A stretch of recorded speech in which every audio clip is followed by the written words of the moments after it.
आपने first class है BSc second year की। बीएससी सेकेंड ईयर में आपके 3 पेपर हैं। First paper is the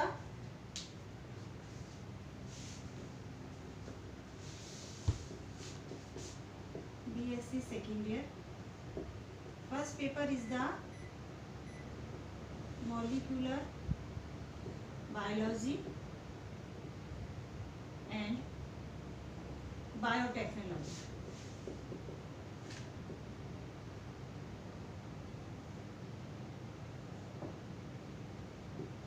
And second paper is the plant physiology and biochemistry, and third paper is the pteridophyte, gymnosperm and paleozoa। मैं आपका first paper लूँगी molecular biology and biotechnology. First paper के अंदर आप molecular biology में आप पढ़ेंगे what is DNA, what is RNA, what is the structure of DNA and RNA and what is the main function. उसके बाद आप पढ़ेंगे DNA replication, how the DNA replicates and it multiply further as the growth takes place। उसके बाद आप पढ़ेंगे DNA damage and repair.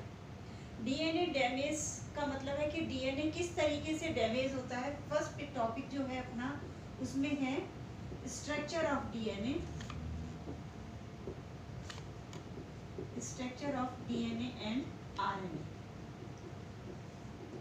कि जो डीएनए और आरएनए का मेन स्ट्रक्चर क्या है और वो किस किस के बने हुए होते हैं। ये हम सबको ही पता है कि डीएनए के जो मेन है it is made up of nucleic acids. Nucleic acids में ये मेनली बने हुए हैं nitrogenous bases, sugar and phosphoric acid. दूसरा जो हम पढ़ेंगे that is the DNA replication. DNA replication topic के अंदर आप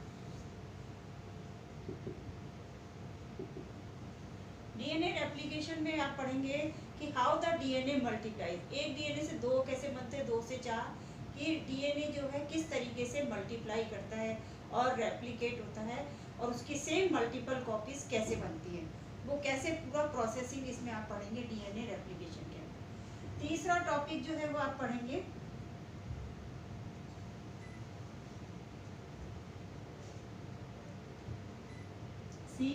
तीसरा टॉपिक है डीएनए डैमेज एंड रिपेयर।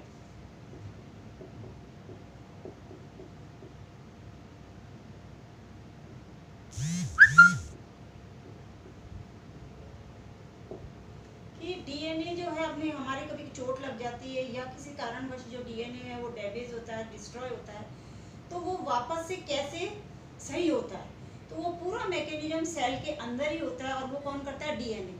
वो टॉपिक में हम पढ़ेंगे कि डीएनए जो है वो किस तरीके से डैमेज हुआ, किस तरीके से नष्ट हुआ और उसके अंदर ही पूरा मैकेनिज्म है कि वो डीएनए ही उसको रिपेयर करता है, उसको ठीक करता है। तो ये पूरा प्रोसेसिंग हम पढ़ेंगे डीएनए डैमेज एंड रिपेयर में। ये आपकी है फर्स्ट यूनिट। सेकेंड यूनिट जो है वो आपकी सेकेंड यूनिट में आप पढ़ेंगे transcription. Transcription, what is transcription, कि ट्रांसक्रिप्शन के अंदर आप पढ़ेंगे कि जो डीएनए है उससे किस तरीके से मैसेंजर आरएनए बनता है।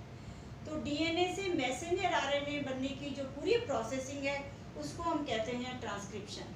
और ये किसके अंदर होता है, न्यूक्लियस के अंदर ही। ये हमें सभी को पता है कि डीएनए जो है किसके अंदर मिलता है, न्यूक्लियस के अंदर।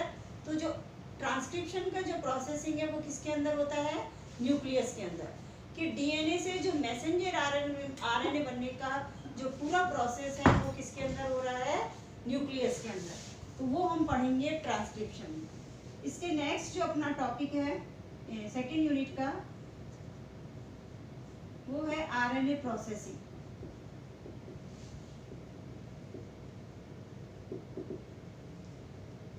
जब डीएनए से मैसेंजर आरएनए बन जाए तो उस मैसेंजर आरएनए को हम कहते हैं रफ मैसेंजर आरएनए या नेसेंट मैसेंजर आरएनए। अब उस नेसेंट मैसेंजर आरएनए के अंदर पूरी प्रोसेसिंग होती है, उसको हम कहते हैं आरएनए प्रोसेसिंग। आरएनए प्रोसेसिंग भी किसके अंदर होती है, पूरी न्यूक्लियस के अंदर। तो उसकी अलग अलग क्या स्टेप्स हैं वो हम सब पढ़ेंगे आरएनए प्रोसेसिंग के अंदर। और आरएनए प्रोसेसिंग भी किसके अंदर होता है, न्यूक्लियस के अंदर। तो ट्रांसक्रिप्शन और आरएनए प्रोसेसिंग दोनों जो विधियां हैं वो होती है न्यूक्लियस के अंदर ही। तीसरा हम इसके अंदर पढ़ेंगे ट्रांसलेशन। ट्रांसलेशन का मतलब है कि how the proteins are synthesised in the cell. Protein is the one of the most important metabolite which are synthesized in the cell। कि सबसे इंपॉर्टेंट मेटाबोलाइट है प्रोटीन जो कि सेल के अंदर सिंथेसाइज हो रहा है। लेकिन प्रोटीन सिंथेसिस जो है वो सेल साइटोप्लाज्म के अंदर होता है, न्यूक्लियस के अंदर नहीं। तो जो मैसेंजर आरएनए बन जाता है और फाइन मैसेंजर आरएनए प्रोसेसिंग के बाद बनता है, उसको हम मेन कहते हैं मैसेंजर आरएनए। और वो मैसेंजर आरएनए न्यूक्लियस से किस में आता है, साइटोप्लाज्म में। और मैसेंजर आरएनए और transfer RNA different amino acid की सहायता से प्रोटीन का सिंथेसिस होता है, उसको हम कहते हैं ट्रांसलेशन। कि मैसेंजर आरएनए की सहायता से डिफरेंट अमीनो एसिड्स मिलके क्या बनाते हैं, प्रोटीन्स। तो इस प्रोसेस को हम कहते हैं ट्रांसलेशन। वो हम इसके अंदर पढ़ेंगे। और ये सारा प्रोसेसिंग किसके अंदर होता है, साइटोप्लाज्म। ये न्यूक्लियस में नहीं होता, ये किस में होता है, साइटोप्लाज्म। तो this is the second unit. इसके बाद इसी यूनिट में हम पढ़ेंगे रेगुलेशन ऑफ द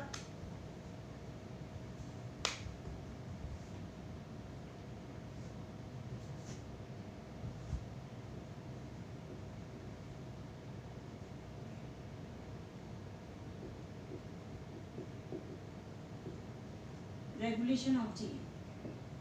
कि जीन जो है वो किस तरीके से रेगुलेट करता है, कि पूरे जो प्रोसेसिंग का जो हो रहा है उसको कंट्रोल कौन कर रहा है, उसको कंट्रोल कौन कर रहा है, जीन।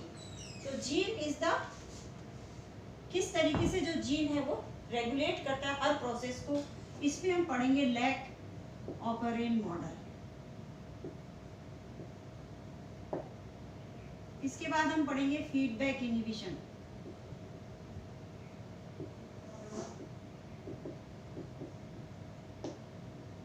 ये सारे प्रोसेस जो हम पढ़ेंगे वो पढ़ेंगे हम सेकंड यूनिट के अंदर। Now the third unit is the plant tissue culture. Third जो यूनिट है, third unit plant tissue culture.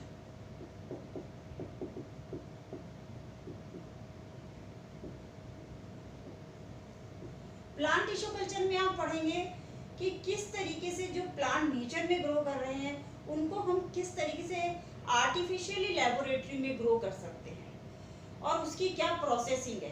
तो अगर हम टिश्यू को आर्टिफिशियली लेबोरेटरी में ग्रो करें, उस टेक्निक को हम कहते हैं प्लांट टिश्यू कल्चर। कि टिश्यू का छोटा सा पार्ट लेके उसको हम ग्रो करें, उससे हम प्लांट बनाएं, उस टेक्निक को हम कहते हैं प्लांट टिश्यू कल्चर। इसके अंदर आप पढ़ेंगे totipotency, callus culture, anther culture,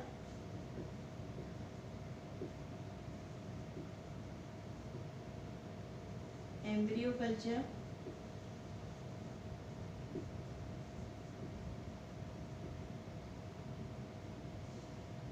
totipotency मतलब कि सिंगल सेल जो है वो पूरा कैसे कंप्लीट प्लांट बना सकती है। कैलस का मतलब है कि हम ग्रुप ऑफ सेल्स जो कहलाता है वो कहलाता है callus, unorganised group of sales.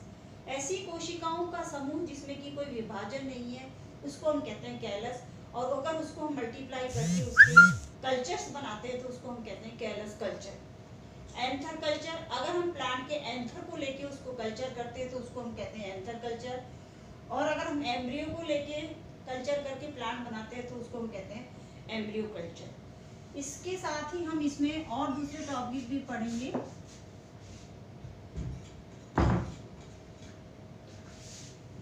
Virus free plants.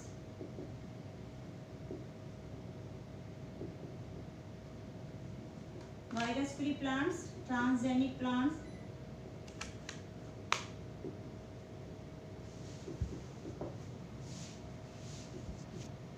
Transgenic plants, micro propagation,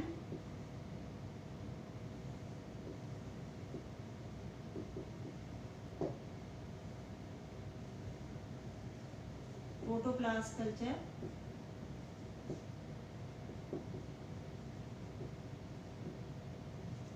इसके अलावा वायरस फ्री प्लांट्स क्या होते हैं कि हम टिश्यू कल्चर के द्वारा वायरस फ्री प्लांट बना सकते हैं। वायरस फ्री प्लांट का मतलब है कि जिसमें किसी भी तरीके का कोई इन्फेक्शन नहीं हो, वायरस फ्री हो।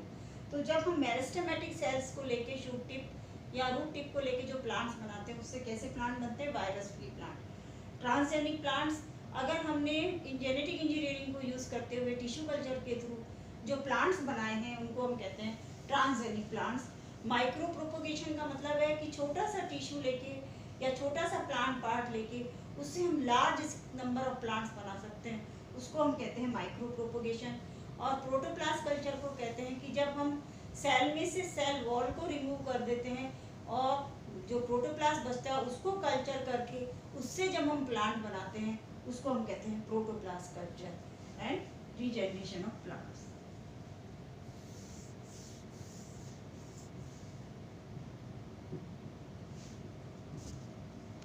ये सारी हम पार्ट पढ़ेंगे थर्ड यूनिट में, जो कि पूरी यूनिट है आपकी प्लांट टिश्यू कल्चर की। फोर्थ यूनिट जो है वो आपकी है बायोटेक्नोलॉजी की।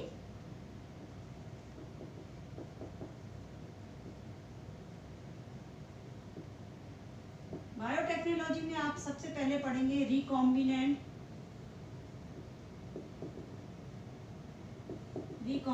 DNA technology.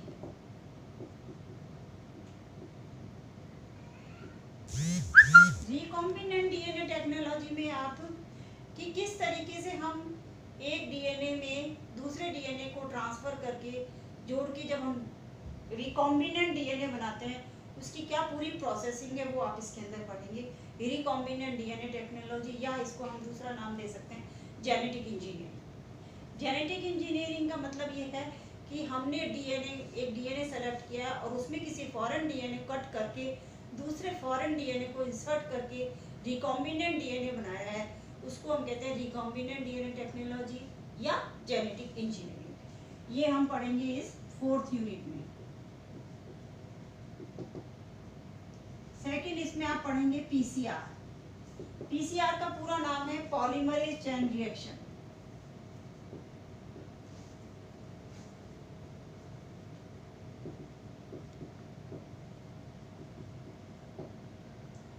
Polymerase chain reaction में आप पढ़ेंगे कि हम कैसे मल्टीपल कॉपीज ऑफ जीन की बना सकते हैं। ये आप टेक्निक इसमें पढ़ेंगे और डिफरेंट टाइप्स के कौन कौन से पीसीआर हैं। तो PCR is the full name is the polymerase chain reaction, कि हम डीएनए पॉलीमरेज आरएनए पॉलीमरेज की सहायता से किस तरीके से हम मल्टीपल कॉपीज जो है वो बना सकते हैं। और सी, इसके अलावा हम इसमें पढ़ेंगे ट्रांसजेनिक प्लांट्स की या GM crops, genetically modified crops, जो हम जेनेटिक इंजीनियरिंग के थ्रू हम पढ़ेंगे। जेनेटिक इंजीनियरिंग के थ्रू जो हम क्रॉप्स पढ़ेंगे, जेनेटिकली मॉडिफाइड जो प्लांट्स बनाएंगे जेनेटिक इंजीनियरिंग के थ्रू, उनको हम कहते हैं जीएम क्रॉप्स। और फोर्थ हम पढ़ेंगे एप्लीकेशन ऑफ बायोटेक्नोलॉजी।